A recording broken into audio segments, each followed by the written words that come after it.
Shalom dan puji Tuhan atas kebaikan Tuhan pada setiap kita, sehingga hari ini kita boleh bersama lagi mendengar mempelajari firman Tuhan. Tajuk renungan kita hari ini ialah damai datang melalui pertobatan sejati.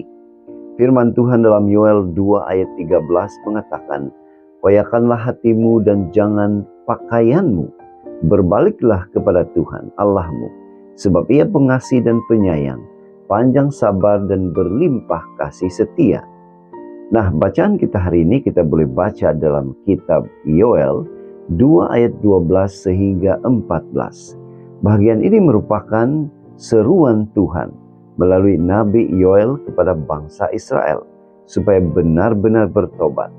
Tuhan tidak hanya menginginkan perubahan luaran atau sekadar penyesalan sementara, tetapi hati yang sungguh-sungguh hancur, rendah diri, dan mahu kembali kepadanya. Tuhan menunjukkan bahwa Dia penuh kasih, pengampunan, dan bersedia memulihkan mereka yang mengaku dosa dengan jujur, dengan tulus. Sahabat yang dikasihi, bacaan Alkitab setahun kita boleh baca dalam 2 Tawarik pasal yang ke-13 sehingga pasal yang ke-17. Ilustrasi. Ramai orang lebih rela mempertahankan ego daripada mengakui kesalahan. Ada yang sanggup berdiam diri bertahun-tahun hanya karena tidak mahu berkata, "Salah saya." Padahal hati mereka sebenarnya tidak tenang. Semakin lama kesalahan disembunyikan, semakin berat beban dalam jiwa.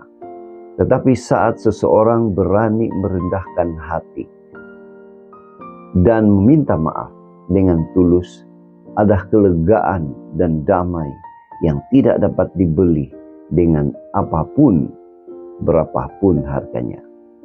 Sahabat yang dikasihi, mengakui kesalahan bukan perkara yang mudah, karena ia melukai kesombongan dan harga diri manusia.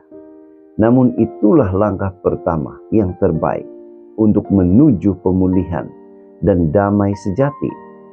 Dalam bacaan kita hari ini, Nabi Yoel menyeru bangsa Israel supaya tidak hanya menunjukkan pertobatan secara luaran, tetapi perubahan hati yang sungguh-sungguh di hadapan Tuhan.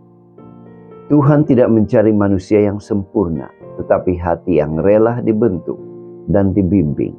Saat kita berani mengaku dosa dan meninggalkan kesalahan, Tuhan tidak menolak kita. Sebaliknya, Dia mengampuni, memulihkan, dan memberikan ketentraman dalam hidup. Kadang-kadang yang menghalang damai bukan masalah besar atau masalah di luar, tetapi ego dalam diri sendiri. Selama kita masih mempertahankan gengsi, tinggi diri, hati akan terus gelisah. Tetapi ketika kita merendahkan diri di hadapan Tuhan, kasih setianya memulihkan jiwa kita. Sahabat yang dikasihi, dari renungan ini kita boleh menyimpulkan, damai sejati lahir ketika kita berhenti menyembunyikan kesalahan dan mula datang kepada Tuhan dengan hati yang hancur dan rendah diri. Tuhan sentiasa membuka tangannya bagi mereka yang mahu bertobat dengan sungguh-sungguh. Doa kita hari ini, Tuhan, ajarlah kami memiliki hati yang rendah dan berani mengakui kesalahan. Dalam nama Yesus. Amin. Tuhan yang pertama, tetap setia, tetap semangat, sampai Maranatha. Teguh di Alkitab, tekun pada misi. Tuhan memberkati kita.